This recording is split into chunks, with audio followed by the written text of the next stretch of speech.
Halo, selamat datang di presentasi saya. Nama Rifandi Yakob Keuan, NIM 20520250054. Baik, saya akan menjelaskan teori kepribadian psikoanalisis Sigmund Freud.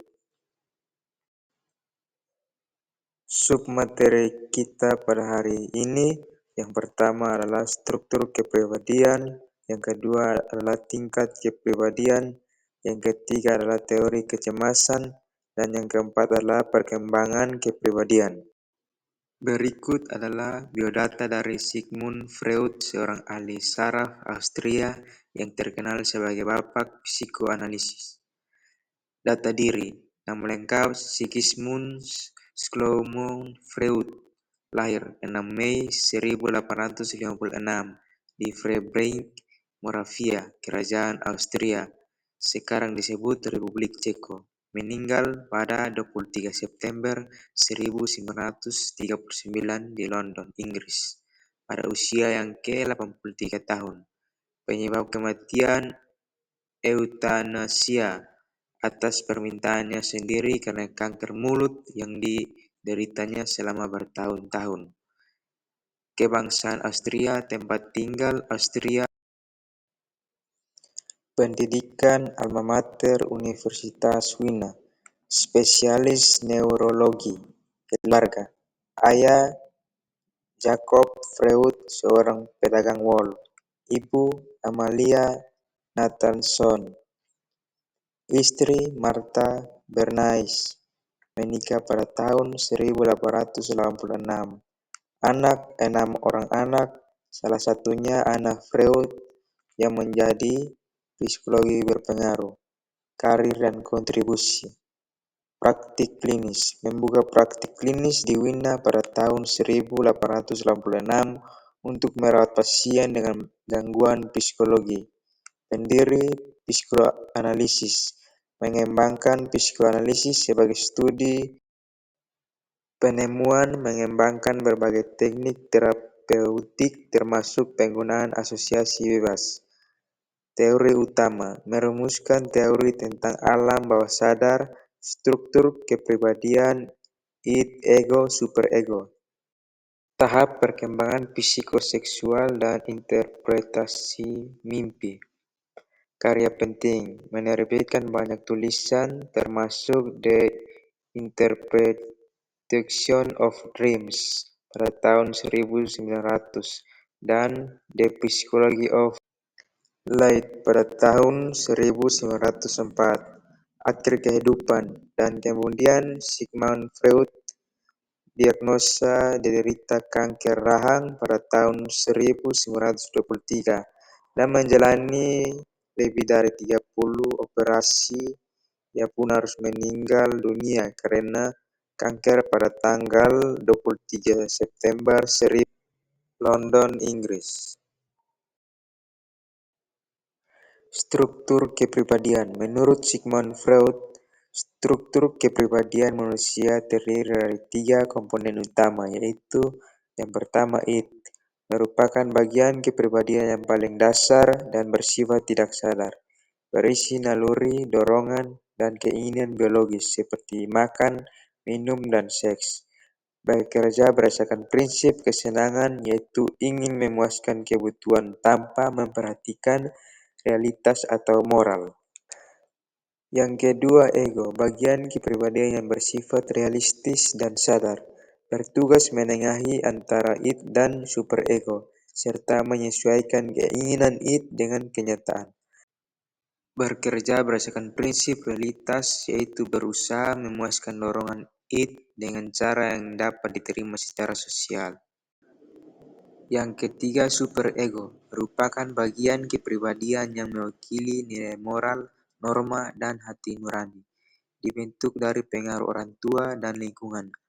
Berfungsi mengontrol dorongan id dan menilai tindakan ego sesuai benar salah. Tingkat kepribadian menurut Sigmund Freud. Kepribadian manusia terdiri atas tingkat kesadaran, yaitu yang pertama, kesadaran merupakan bagian dari pikiran yang berisi hal-hal yang sedang kita sadari saat ini, seperti perasaan, pikiran, dan tindakan yang terjadi. Contoh, saat kamu merasa senang karena mendapat nilai yang bagus. Yang kedua, prasadar, berisi pikiran atau kenangan yang tidak sedang disadari tetapi mudah untuk diingat kembali bila diperlukan. Contoh, kamu bisa mengingat nama teman lama ketika seorang menyinggung tentangnya. Yang ketiga, bawah sadar, merupakan bagian terdalam yang berisi dorongan, keinginan, dan kenangan yang sering ditekan karena tidak dapat diterima oleh kesadaran. Contoh, rasa takut atau trauma. Masa kecil yang tidak disadari tetapi mempengaruhi perilaku seseorang. Sigmund Freud mendapat bahwa tingkat bawah sadar memiliki pengaruh besar terhadap perilaku manusia. Teori kecemasan menurut Sigmund Freud. Sigmund Freud menjelaskan bahwa kecemasan excited adalah reaksi emosional yang muncul ketika seorang merasa terancam oleh dorongan atau konflik dalam diri yang tidak disadari. Menurutnya, kecemasan berfungsi sebagai peringatan bagi ego agar waspada terhadap bahaya, baik dari dalam diri maupun dari luar diri.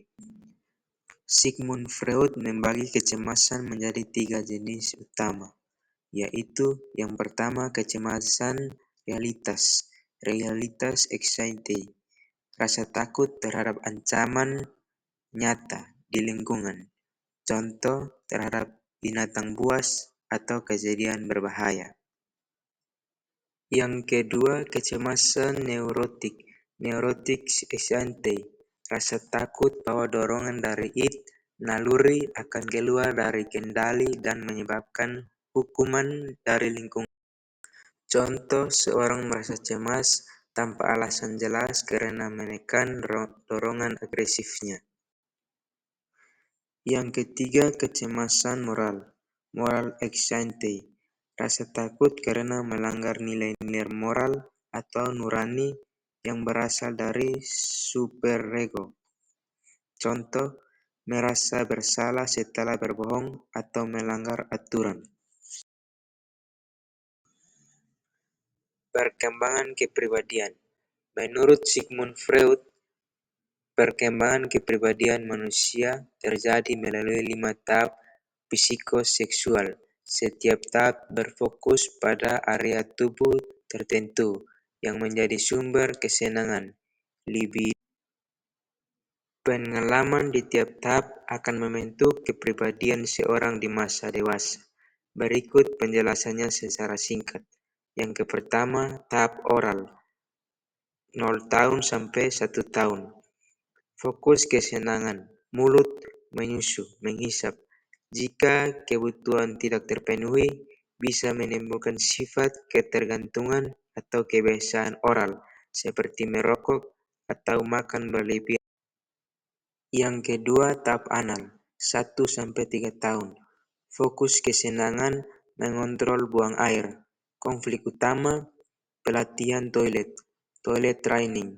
Hasilnya bisa menjadi terlalu disiplin dan kaku atau sembrono dan ceroboh. Yang ketiga, tahap falik, 3 sampai 6 tahun. Fokus kesenangan organ kelamin, anak mulai menyadari berbeda jenis kelamin dan mengalami kompleks Oedipus atau Elektra. Keberhasilan menyelesaikan tahap ini membentuk identitas genre yang sehat. Kesimpulan, Sigmund Freud meyakini bahwa kepribadian seorang terbentuk dari cara ia menyelesaikan konflik di setiap tahap perkembangan ini. Kegagalan pada satu tahap dapat menyebabkan fiksasi yang mempengaruhi perilaku dan kepribadian di masa dewasa.